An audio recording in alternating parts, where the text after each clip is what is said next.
c'est de se prononcer sur quelque chose qu'on a à peine entendu sans en connaître la source, la cause. Cela consume les actes un par un, de même que les zikrs de Salatul Fatiha un par un, au point de ne plus avoir de bonnes œuvres dans sa balance à Barzakh. Il s'agit d'un phénomène dont il faut vraiment se prévenir, surtout dans notre pays. Abu Bakr informe que le prophète nous a appris le fait de s'abstenir, insistant dessus à tel point que nous pensions que c'est la seule action qui menait au paradis. Car le prophète leur a indiqué que s'abstenir, c'est savoir connaître ses priorités, et connaître ses priorités, c'est s'y atteler. Quiconque s'attelle à ses obligations est agréé par le Seigneur. Quiconque est agréé par le Seigneur aura réussi. Voilà ce que le prophète a enseigné. Partout où il passait avec ses compagnons, les gens affirmaient que voilà la personne qui a déclaré être un prophète. Partout où il passait, lui et ses compagnons, les gens déclaraient que voilà celui qui détourne les enfants. Partout où il passait avec ses compagnons, les gens déclaraient voilà celui par qui les enfants abandonnaient leurs parents et ceux qu'ils adoraient, et se joindra à lui. Voilà les accusations contre le prophète. Ses compagnons se faisaient entendre dire vos ancêtres adoraient telle ou telle autre divinité. Comment peux-tu affirmer aujourd'hui qu'Allah est unique? Comment peux-tu dire que Muhammad, qui est né sous nos yeux, un commerçant, comment peut-on affirmer qu'Allah l'a envoyé? En guise de réponse, Allah déclare qu'ils sont ignorants. Lorsqu'il prend une prophétie et qu'il a l'intention de l'insérer chez le missionnaire, cela ne dépend pas de sa famille, de son ethnie ou de son âge. Mais plutôt,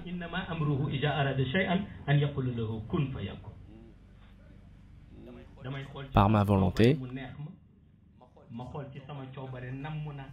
je change qui je veux en quelques secondes. Celui que j'ai déjà changé, le prophète sallallahu alayhi wa sallam, je lui ai confié une mission universelle. Vous les habitants de la Mecque et de Médine et d'autres, si vous réunissiez vos efforts pour le contrer, le prophète sera toujours victorieux. Voilà la marque d'un missionnaire.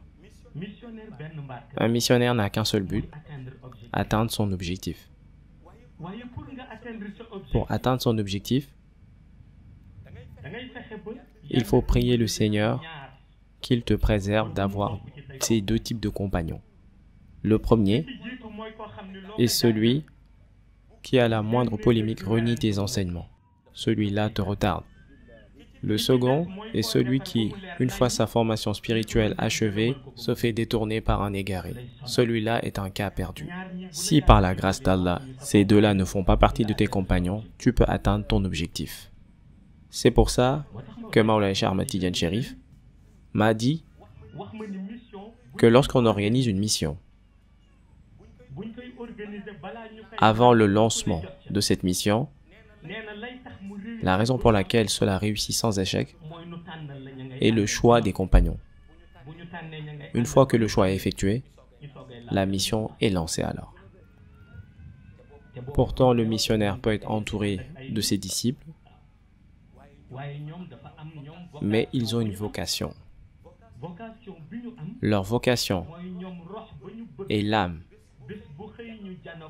qu'ils veulent parfaire quotidiennement, sera l'âme qui saura se préserver elle-même.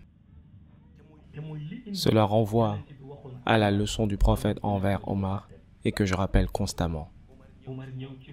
Omar a déclaré au prophète, « Nous t'aimons, ce que disent les gens à propos de ta prophétie nous importe peu. L'amour que nous te portons nous suffit. » En guise de réponse, le prophète lui dit,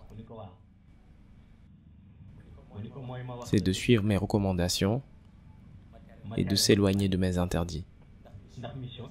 C'est ce que réclame la mission universelle. Rien d'autre. Si vous suivez ces recommandations, vous ne tomberez pas dans l'erreur. Ce que le prophète a inculqué à Omar, au point que Omar puisse refléter celui qu'on appelle aujourd'hui un vrai croyant, au point d'être un exemple pour chacun en tant que compagnon. C'est la même chose que le prophète a indiqué. Lorsqu'une situation conduit à l'avènement d'un missionnaire universel, il faut que les compagnons en prennent exemple. محمد رسول الله والذين معه أشداء على الكفار رحماء بينهم. نينا سين ديتراكتور القرآن لا يوخته والذين معه أشداء على الكفار يوننتي بي يالا واخو سي القرآن. Allah s'adresse au prophète dans le Coran en ces termes. Aux détracteurs des compagnons du prophète, ces derniers ne leur laissent aucun répit. Il ne leur indique pas d'aller les attaquer, mais plutôt agissez devant eux sans vous cacher. Toutefois, entre eux, il y a une entente cordiale et agissent avec bienveillance.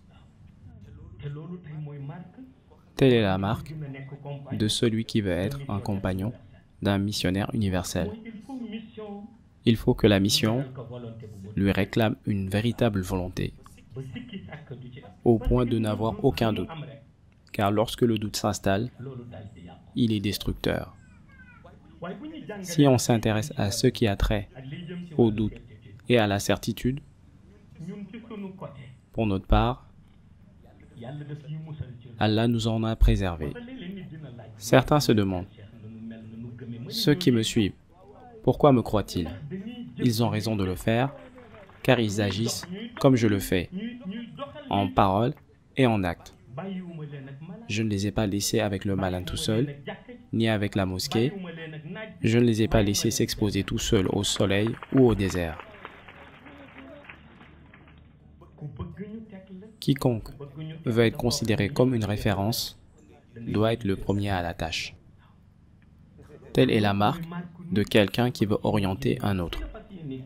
Celui qui est censé t'orienter, si pendant que tu travailles, œuvrant sur le chantier d'Allah, il est pendant ce temps dans l'aisance, quand est-ce qu'il pourra t'orienter? C'est ainsi que Allah, maître du temps, lorsqu'une période donnée ne fonctionne pas selon les principes de l'islam, insuffle chez un jeune la faculté d'éveiller.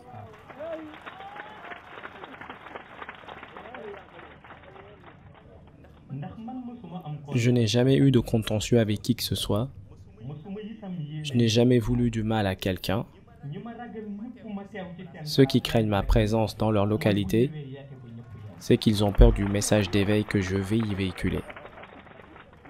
Le prophète a été envoyé par Allah pour éveiller, car il y avait beaucoup d'égarements. L'éveil que je véhicule également ne sort pas du cadre tracé par Allah envers le musulman, celui signifié par le prophète également. Il ne sort pas non plus du cadre de la Tidjania tel que défini par Mawlaya Cheikh. À propos de Mawlaya Cheikh, que nous avons tous en commun, son lazim. Lorsqu'il effectuait le zikr de la Salatul Fatiha, les 100 perles, il était tellement concentré qu'on pouvait entendre les mouches voler, tellement il était concentré.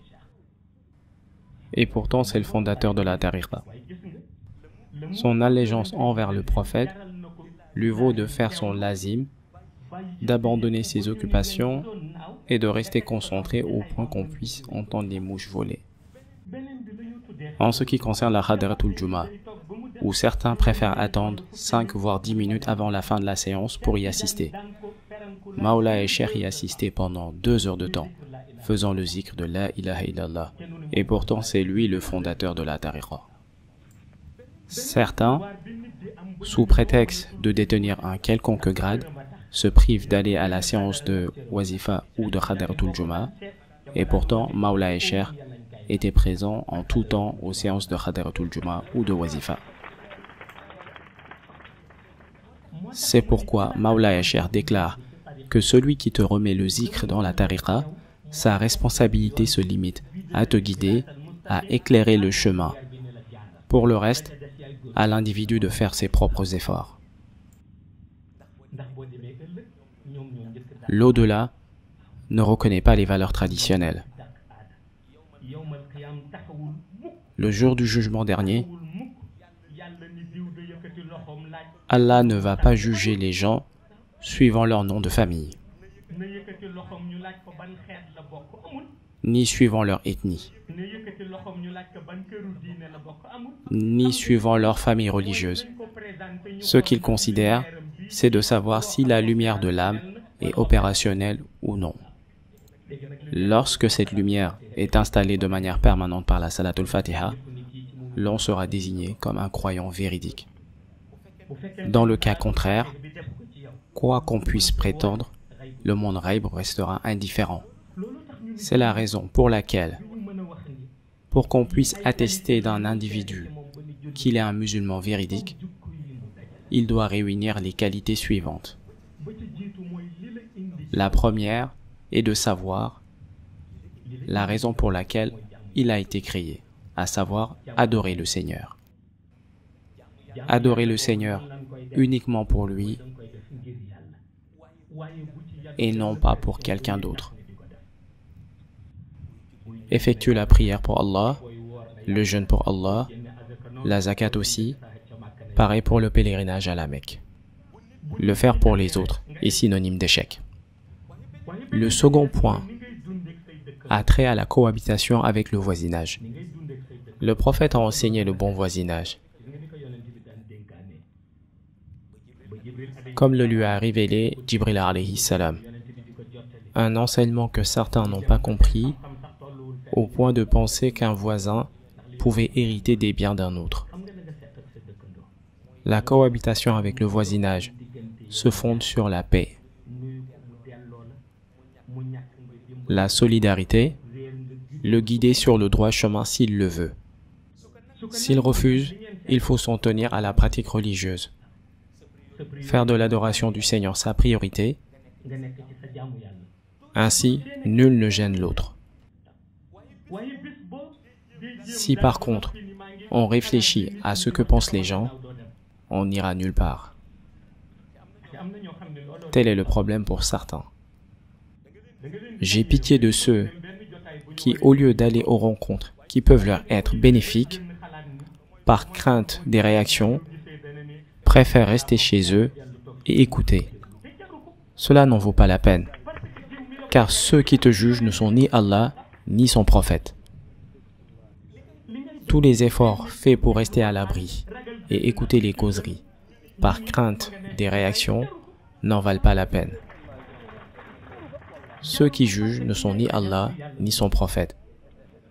Ceux-là même, au contraire, à l'écoute de cette connaissance de lumière, auraient pu en bénéficier. Le cas échéant, ils seraient dans l'égarement. C'est ainsi que Maulay Cheikh Ahmed Tidjani Chérif a déclaré: « Lorsque j'insère mon verbe dans l'âme de mon disciple, quiconque aime la lumière doit l'écouter lorsqu'il se prononce, et quiconque l'écoute pourra en bénéficier, car ce sera son âme qui va accepter les propos. » Il s'agit là de propos fondés sur la vérité. D'autre part, Allah a créé les cieux et la terre. Au moment de la création, nul ne l'a assisté. Il a étendu la terre, puis les cieux par-dessus. C'est par la suite que nous les humains avons créé les pays, les frontières entre les pays, les territoires, les localités, mais dans chaque pays, dans chaque territoire, les habitants sont incapables d'indiquer le prix de la terre. Même si quelqu'un indiquait l'avoir acheté auprès de quelqu'un d'autre, à l'origine, l'appartenance remonte au Seigneur. Allah indique que la terre estime le serviteur d'Allah à partir du moment où il pose son front au sol pour le glorifier. Voilà comment il estime le serviteur d'Allah, à savoir poser son front au sol et le glorifier. Voilà comment la terre finit par estimer le serviteur d'Allah. Elle considère que le serviteur ne peut avoir de plus grand mérite que celui de poser son front sur la terre que le Seigneur lui a étendue. Au-delà de cet aspect, Allah indique à celui qui veut évoluer auprès des compagnons, auprès du prophète sallallahu alayhi wa sallam, auprès du missionnaire universel pour qu'il te guide, tout en priant le Seigneur pour l'être. Vous savez, nous pouvons dire d'un individu égaré que sa prière n'est pas acceptée, car tous les jours voici sa formule.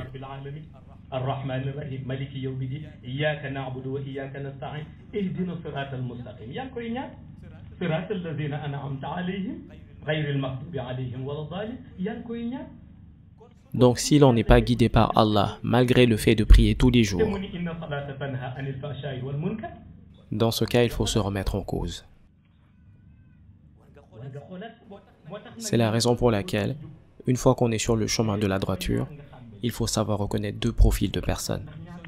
Savoir les reconnaître, c'est savoir agir avec elles. Il ne s'agit pas de les repousser, mais savoir interagir avec elles. Celui qui ne croit pas au Seigneur, celui qui ne fournit aucun effort envers Allah, il faut savoir le reconnaître. Le second est celui qui fait semblant, mais qui ne fournit aucun effort envers Allah. Il faut aussi savoir le reconnaître. Ces deux-là, il ne faut pas les rejeter, mais plutôt savoir comment agir avec eux. Si on se réfère à l'histoire de Pharaon, lorsqu'il s'est adressé à ses proches, au moment où le prophète Moussa les a impressionnés, ce dernier était traité de magicien. Il les a impressionnés à travers son bâton, qui s'est transformé en serpent, puis a avalé tout ce que les féticheurs de Pharaon avaient produit. Ces derniers se sont alors tous prosternés et prêté allégeance au Seigneur de Moussa alayhi salam. Pharaon les a interpellés en leur indiquant qu'ils avaient commis une erreur. L'erreur de ne pas lui avoir demandé son autorisation avant de croire au Seigneur de Moussa. C'est pourquoi un sage a dit, pour certaines choses, demander l'autorisation empêche d'agir. On entend parfois dire que pour certaines choses, il faut une autorisation. Mais demander l'autorisation à quelqu'un qui ignore la réalité, à quoi bon? Il existe deux choses pour lesquelles certains pensent qu'il faudrait une autorisation, mais il n'en faut pas. La première, c'est la religion. La faire vivre, l'autorisation vient d'Allah. Chacun a le droit de faire vivre sa religion là où il se trouve. La seconde est relative à la tariqa. En tant que disciple tidjane, vivifier le malade ne demande pas d'autorisation. La salatul fatiha est une obligation, matin et soir, jour et nuit. Partout où l'on se trouve, elle doit être récitée. Dès lors, si quelqu'un s'interroge sur une autorisation, demandez-lui laquelle. Si elle renvoie vers le Seigneur ou vers la famille. Si c'est Allah, sachez qu'elle est exclusive. Si c'est la famille, elle peut être discutée. Telle est la réalité et c'est ce que le prophète sallallahu alayhi wa sallam a enseigné. Mais il a indiqué pour que cela soit ancré, il faut avoir de la volonté. Il a défini la volonté comme étant l'expression des actes qui reflètent la foi de l'individu en Allah, c'est-à-dire que le musulman doit agir en tant que musulman. S'il n'agit pas de la sorte, on peut se poser la question de son appartenance. Le musulman se reconnaît à travers son engagement dans l'islam, comme l'étaient les prédécesseurs qui ont tant lutté pour pouvoir tenir la prière.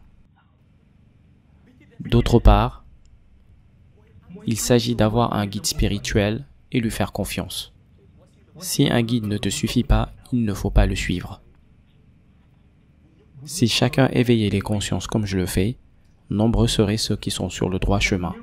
Car peu osent dire à leurs disciples, prenez votre chemin si je n'ai pas réussi à vous guider. On en voit certains faire espérer leurs disciples, pensant que l'héritage spirituel légué par les parents finira par faire effet. Pourquoi faire patienter quelqu'un quand on ignore sa date de décès, quand on ignore le jour où il va rejoindre Barzakh? Si on suit un guide et que l'on ne progresse pas sur le chemin d'Allah envers le prophète, l'on ne ressent aucun amour envers Mawla et Cher, alors il faut quitter ce guide et en chercher un autre qui saura nous orienter. C'est-à-dire un guide digne de foi pour soi-même. Nul ne peut le faire pour quelqu'un d'autre. Il faut savoir le reconnaître soi-même. Il est d'usage d'entendre un déficient mental se faire appeler un fou.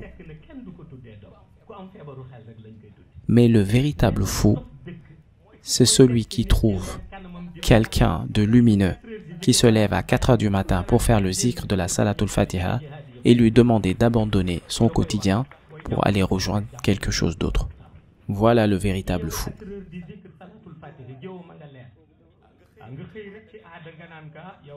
Il faut savoir que les aînés auxquels on se réfère ont laissé en héritage la prière à l'heure, savoir s'abstenir et rien d'autre. Tant que l'individu s'en tient à cela, il demeure sur la voie tracée par les anciens, qui vont d'ailleurs l'honorer pour son engagement. La préoccupation des aînés dans ce pays est de faire en sorte que dans chaque localité résonne le zikr. Tous ceux qui nous suivent en attestent. Que dans chaque localité, le malan soit installé, ceux qui le font vivre, qu'ils le fassent avec conviction et qu'ils effectuent leur prière à l'heure. Que les individus progressent dans leur foi et se rappellent de leur Seigneur. Voilà vers quoi les aînés ont appelé.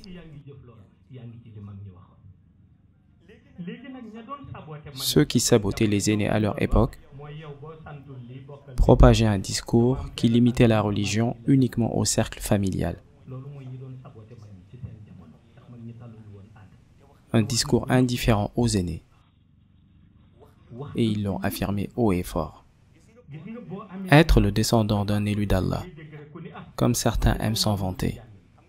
Vous savez, on reconnaît un descendant d'un élu par la lumière héritée qui fera que celui-ci saura reconnaître un autre élu d'Allah. Quiconque dispose de cet attribut est un descendant véridique, car son héritage lui permettra de reconnaître les élus de Dieu.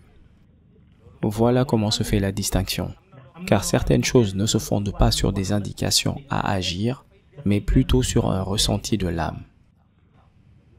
Vous savez, on peut se servir de son charisme ou de tout autre moyen pour tromper les individus, à l'exception de l'âme.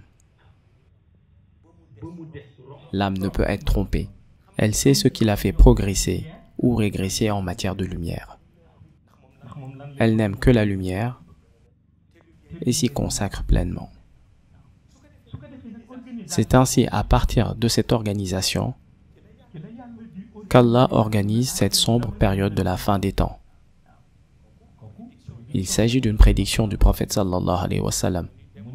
Il avait même indiqué que ceux qui seraient épargnés seraient peu nombreux. Qui sera épargné?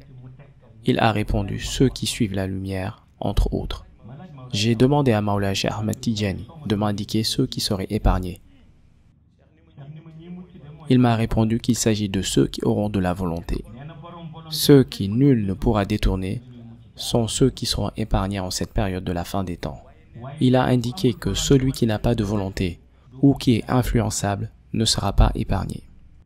Je lui ai indiqué que je rends grâce à Allah de pouvoir désigner quelqu'un comme étant un compagnon, car celui qui n'a pas ces qualités ne peut être notre compagnon.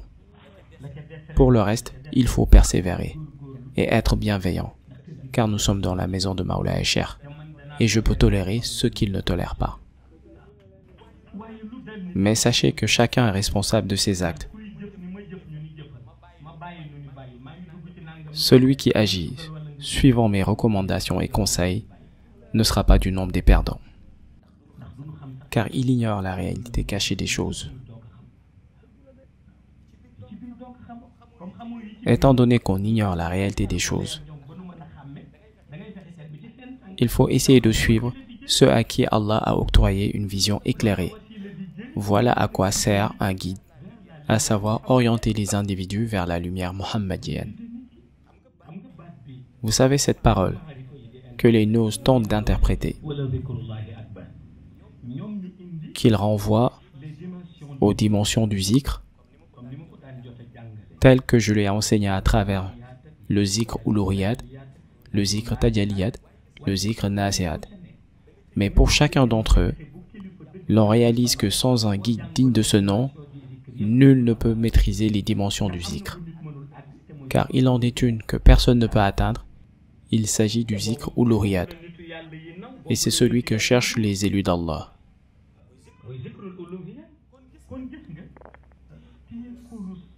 Tenir un chapelet, faire le zikr de la Salatul Fatiha, c'est important. Mais ce qui est plus important encore, c'est que pour chaque perle de Salatul Fatiha, la langue qui doit la prononcer doit s'abstenir de tout propos négatif envers les hommes de vertu. Cela est très important. Autrement, quel que soit le volume du zikr, aucune lumière ne pourra se refléter dans l'âme. Voilà ce qui déstabilise aujourd'hui beaucoup de disciples tidjanes.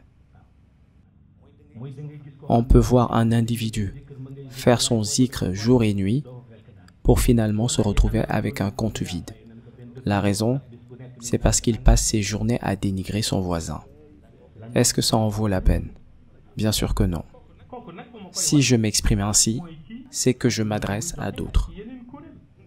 Mais en ce qui nous concerne, mieux vaut se préserver. Car je me dirige là où Mawlaya Cheikh m'a indiqué. Je ne vois pas sur terre une parcelle où quelqu'un peut m'empêcher de venir. Car lorsque Allah a créé la terre, nul ne l'a assisté. Donc j'y chemine comme tout un chacun, j'y chemine comme tout missionnaire. Telle est ma réalité. Et c'est en ça que je motive mes compagnons. C'est en ça que je les incite. Cette localité de Nguingui où nous sommes, j'y étais en 2007. J'étais ici en 2007. Puis j'ai continué vers d'autres localités. Ceux qui y vivent peuvent en témoigner. Donc je ne suis pas un invité ici. À ma venue, ce qui s'est passé s'était déjà produit. Raison pour laquelle j'étais venu. La nouveauté, c'est que cela s'est propagé davantage. Car Serigne Babacar Seck, ici présent, à Dakar, m'a présenté Mohamed Seck, à Parcelles, à Dakar, m'a demandé, comme lui, de le prendre sous mon aile. C'est quelqu'un de bien. Donc cette relation ne date pas d'aujourd'hui. Nous avons retrouvé des amis ici. Nous avons échangé ensemble et visité les cimetières. Mais vous savez, lorsque la notoriété s'installe, que la mission commence, chacun y va de son interprétation. Mais si les habitants de Nguingui ou de Fass ne me connaissent pas, je ne pense pas que quelqu'un d'autre me connaîtra. Ma façon d'agir avec eux à l'époque est toujours la même aujourd'hui. Il n'y a pas de changement. Aucun changement. Car ce qu'ils avaient l'habitude de voir à l'époque, c'était faire la prière à son heure et effectuer la wazifa même si nous étions que deux, et faire ensuite le zikr de la Salatul Fatiha. Toutes nos discussions tournaient autour de Mawlaya Cheikh Tidjani. Quelle que soit l'ampleur de la mission, c'est ce qui se passe, et c'est ce qui se reproduit à nouveau. Après tout, c'est le Seigneur qui décide de vous cacher durant une certaine période, puis de vous révéler à une autre période de son choix. Mais en ce qui concerne Mawlaya Cheikh, il n'oublie pas la trace d'un point qu'il définit comme étant un point central. Il ne l'oublie jamais. Si certaines choses ne rentraient pas dans le cadre d'une mission, elles n'en vaudraient pas la peine. Lorsque je l'ai décidé, Mawlaya Cheikh m'a indiqué: va jusqu'à Nguingui, plante le bâton de lumière que je t'ai remis et illumine la campagne. J'ai appelé Khalifa Oumarou. Je lui ai indiqué que vous ne connaissez certainement pas Nguingui. Il s'agit d'une ville difficile d'accès. Même les bus ne peuvent s'y rendre. Mais il s'agit d'un défi. Vous êtes des missionnaires. Relevez le défi. Je vous observe. Je constate aujourd'hui qu'ils ont relevé le défi. Un défi relevé à 100%, car il n'y a eu aucun manquement.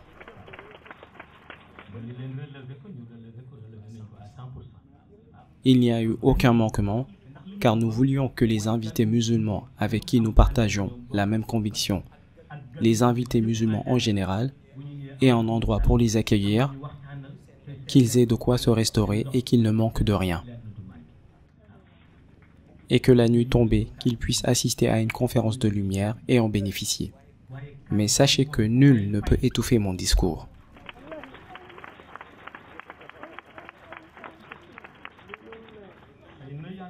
Je m'adresse à vous peut-être en soirée, mais vous avez tous vu mon tour à mon arrivée. Je m'étais déjà adressé à la végétation et aux eaux. Donc quiconque ne veut plus écouter ou accepter un discours de lumière, qu'il fasse en sorte de ne plus consommer l'eau ou les fruits de ces lieux.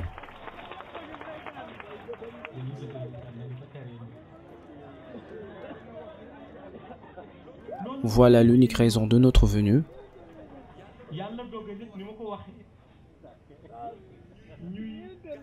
Je voulais qu'elle soit courte, compte tenu de l'organisation. Je voudrais remercier l'ensemble des habitants, en commençant par Serigne Babacar Seck.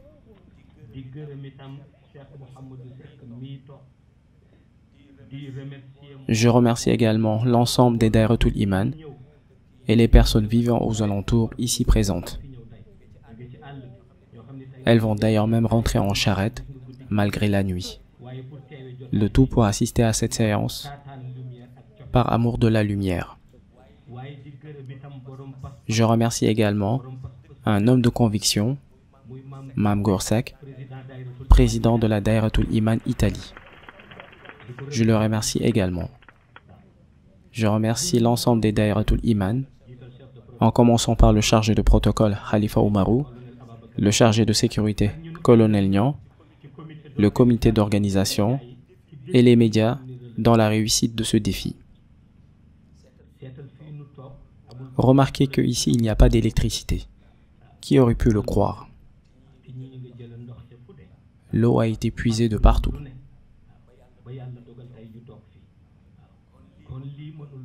Ceci ne peut être qu'une mission. Je l'ai dit tantôt à Cheikh Mohamedou Seck. J'aurais pu me contenter du zikr Allahu Nurullahi, de mes formules et reprendre mon chemin, car c'est ce que Maulay Cheikh m'a demandé. Le reste, c'est la cerise sur le gâteau.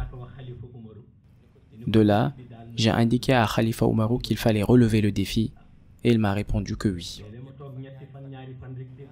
Parfois, j'entendais des rumeurs sur la tenue ou non de la conférence.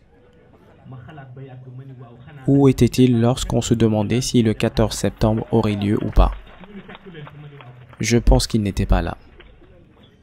C'est là que j'ai déclaré que le 17 je serai à Nguingui.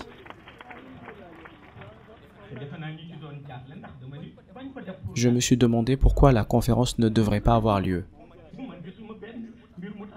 Je ne voyais rien qui pouvait l'empêcher, que ce soit sur le plan administratif, ni sur le plan religieux, ni sur le plan traditionnel. Aucune raison. Remarquez que les jeunes sont venus ici bien avant moi, préparer le terrain, faire des zikrs. C'est ça qui fait vivre un lieu. J'ai d'ailleurs été surpris d'entendre cette rumeur. Je l'ai apprise tardivement.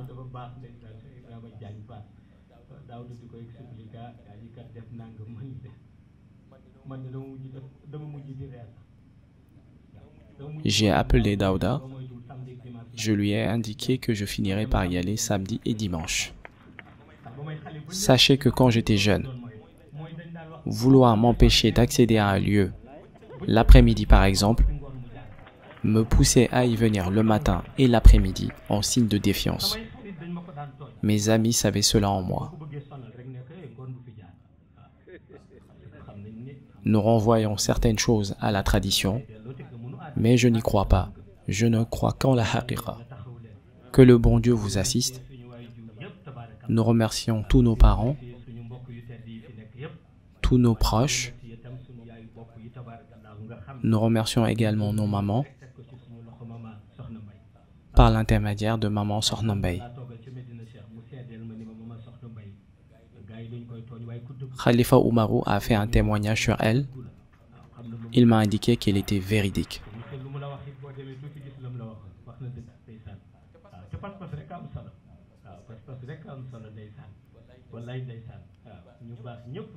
Toutes les personnes de bien sont mes mamans.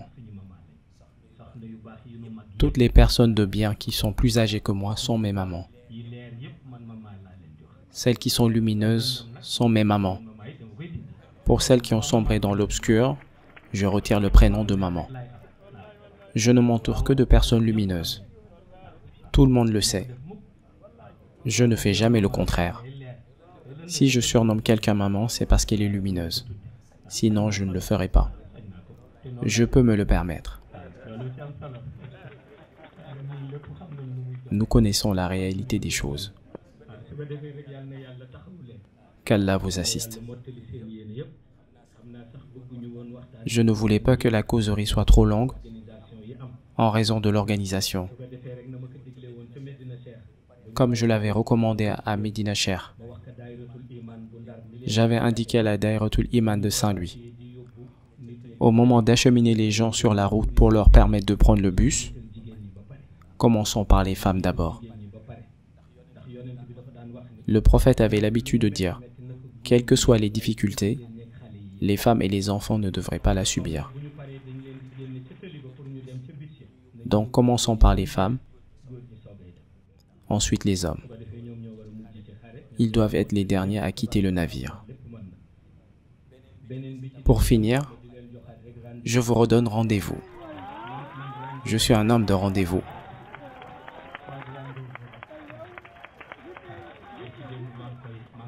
Je plaisantais avant-hier, disant que certains s'enfermaient dans leur chambre et priaient le bon Dieu de les préserver de Seydi Mohamed El Cheikh. Et pourtant, Seydi Mohamed El Cheikh ne veut que du bien à tout le monde et Dieu le sait. Cette fois-ci, je vous donne rendez-vous à Saint-Louis. Quand je parle de Saint-Louis, beaucoup vont penser à Medina Cheikh. Là où nous allons le 20 août, c'est là où nous avons effectué notre premier gamou en 2006-2007. À Sor, à l'entrée de Saint-Louis. Cette fois-ci, ce sera au tour des habitants de Saint-Louis.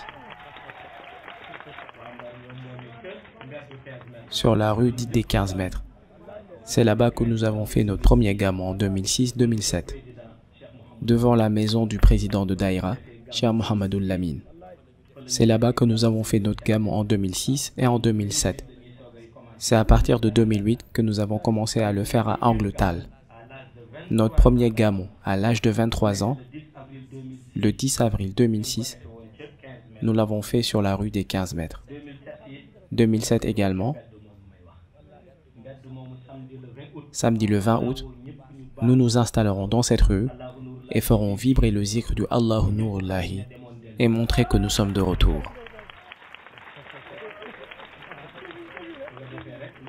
Voilà l'organisation à venir. Qu'Allah parachève vos intentions, qu'il vous assiste, qu'il vous accorde une longue vie, qu'il vous assiste sur tous les plans, qu'Allah préserve vos convictions, votre lumière, dans l'apparent et le caché. Par la grâce du prophète sallallahu alayhi wa sallam, par la grâce de Mawlaya Cheikh Tidjani radiyallahu ta'ala anhu. Récitons la Fatiha en y incluant les vœux et clôturons par la Salatul Fatiha.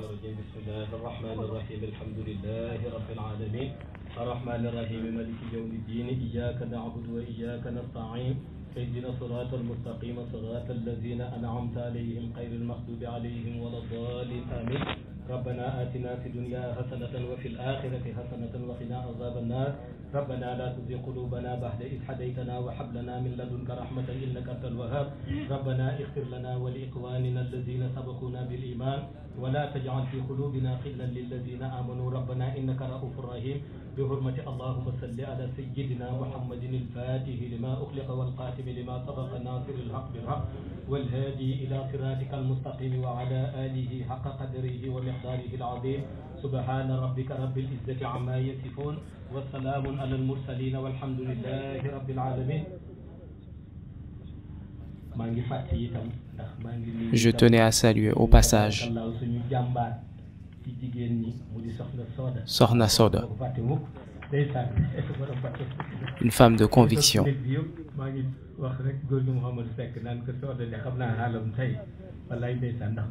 Une femme de Batin élevée. Qu'Allah l'assiste.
اللهم صل على سيدنا محمد الفاتح لما أخلق والقاتل لما سبق ناصر الحق بالحق والهادي إلى صراطك المستقيم وعلى آله حق قدره ومقداره العظيم سبحان ربك رب العزة عما يصفون وسلام على المرسلين والحمد لله رب العالمين.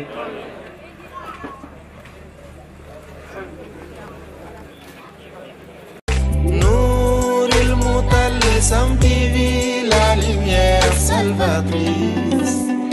Nouril Mutalsam TV, Nouril Mutalsam.